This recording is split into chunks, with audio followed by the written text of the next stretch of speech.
Back here on the Evening Edge, Monday through Friday, 5 to 7, live stream up on Facebook and YouTube. Well, this is exciting.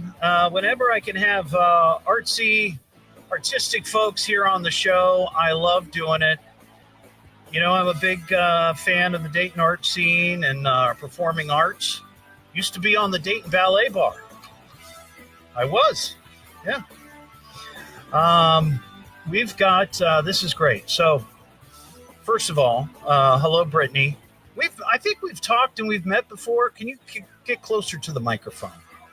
Talked with the ballet corps. That's right. Came in. That's right. Last year, yeah. So. That's Brittany Laughlin. She is the vice president of marketing and audience development for the Dayton Performing Arts Alliance. And then joining her, this is great, Keitaro Harada.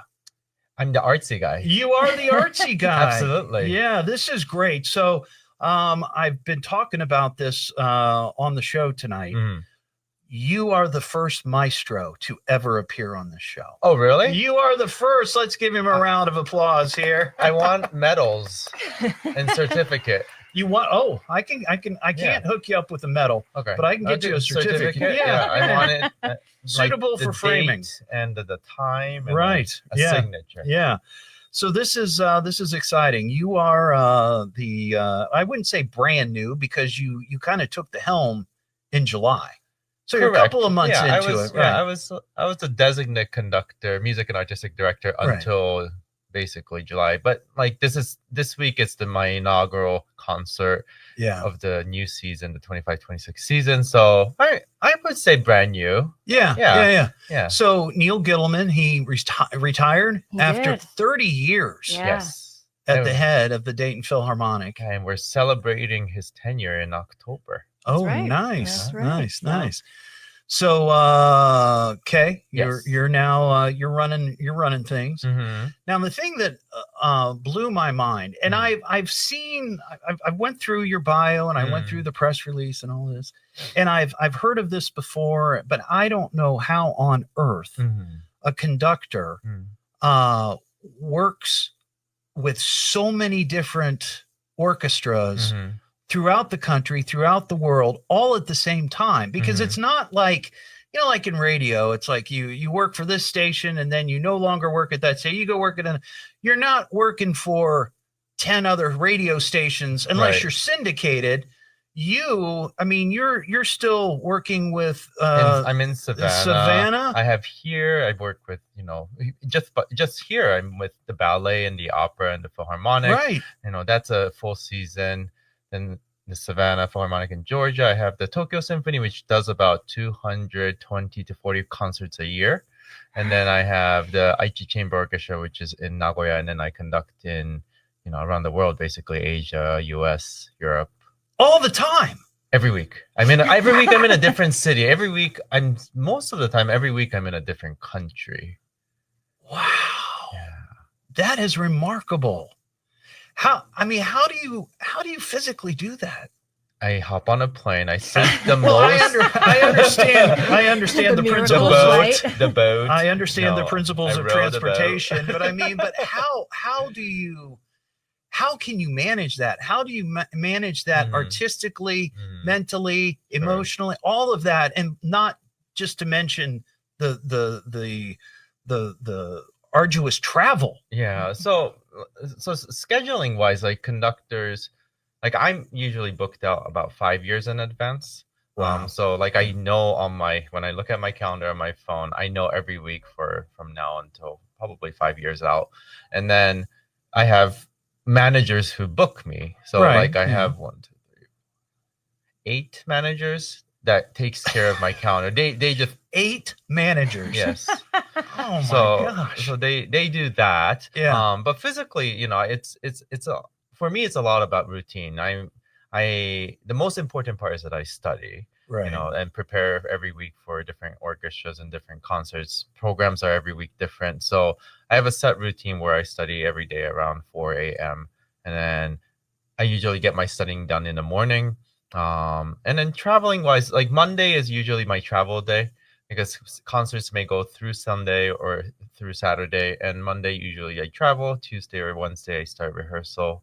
In regards to jet lag, I have a routine. I always walk outside in the new city with the sunrise. So I walk into the sun with the sunrise, and my circadian clock switches immediately. Like you can't do it through a hotel, window. You have to actually physically go outside, and I love doing that. Like I get my coffee, walk outside, and then that really helps. And I don't know. I've been doing this for a while, so it's just a routine that I have kept. And I don't sleep that much, and then I catch up on all of like the emails on the airplane. I'm spending 12 hours on a plane every week, or 24 hours basically if you go back and forth. So that's a lot of office time that I could just email a lot. Yeah.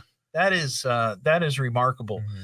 Now, because see, I was in show choir and choir when I was in a show kid. choir too. Were you really? Yeah, Jazz hands. Absolutely. Yeah. Absolutely. Yeah. But I never did it beyond school. But I had the same choir director every day, every rehearsal, and she only worked with the students in our school.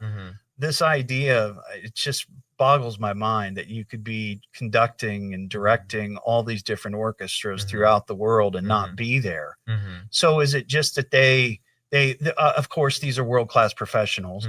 They learn the music, and then when you show up, how do you, in those moments, are you adjusting what they do? Or and here's a part of it, I don't really understand how it all works, how a conductor works, because when I see a conductor, whether it be orchestra or choir or whatever, and they're up there and they're moving their hands and they're doing all their thing, there's a part of me, the cynical part of me, says, "Oh, this is just for show." They're just, but I know intellectually, like there is something there.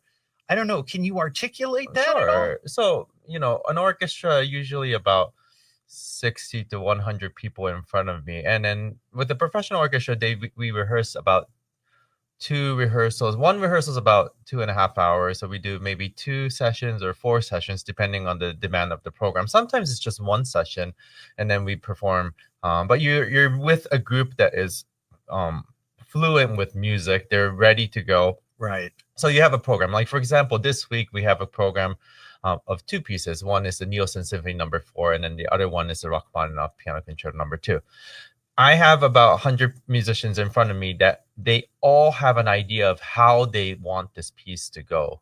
They all studied it in their own time, and then they have an interpretation that they like. They have a memory of playing this piece many, many years ago, or maybe recently, and they all come in with all kinds of ideas. So it's like a crock pot of idea on the very first rehearsal.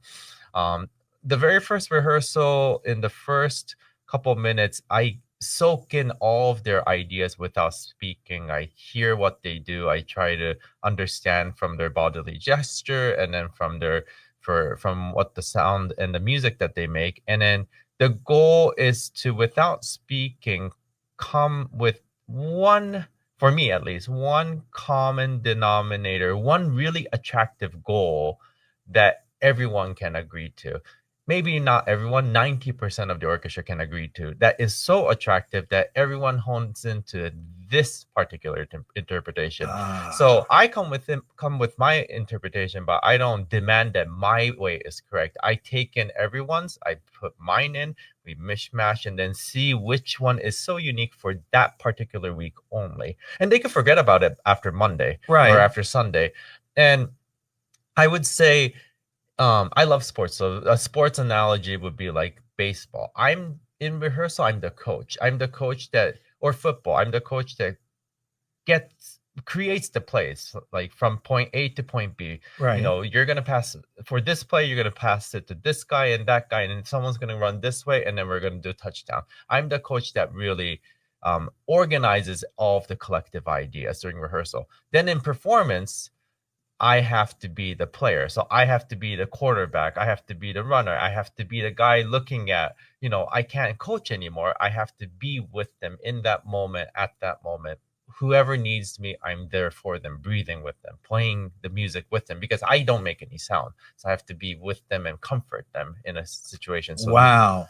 I've never heard it explained that way. That is remarkable. So whatever I do, actually, physically, like the bodily gestures or, shaking the head and the butt, has no effect really to the music. Right. It's more mental, and it's all about the ears. So the busiest part of my entire body in a rehearsal and a concert is my ear and my brain. It's not the physical part.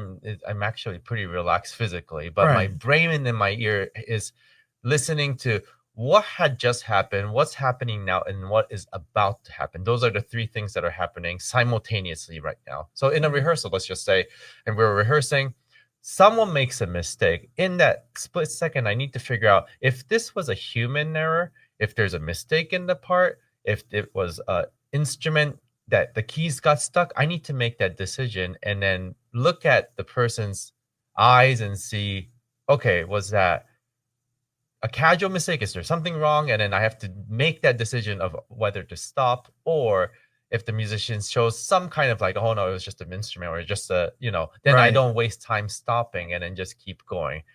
It's easy for a wind player or a brass player, but when I have 30 string violinists, I pick out the exact person that makes a mistake. I have to be able to hear that. So it's just the concentration is crazy. So this is your debut, your debut as the music director, because you did something 2 concerts before. Right. You did. And I wasn't able to go to this, but you did something during the eclipse. Yeah, I did the eclipse concert last year in the spring, and then this year in the spring I did the Aida performance for the Dayton Opera. So 2 opportunities that I've had a chance to work with the orchestra and then to do a concert here. So 4 performances that I've done so far. Yeah.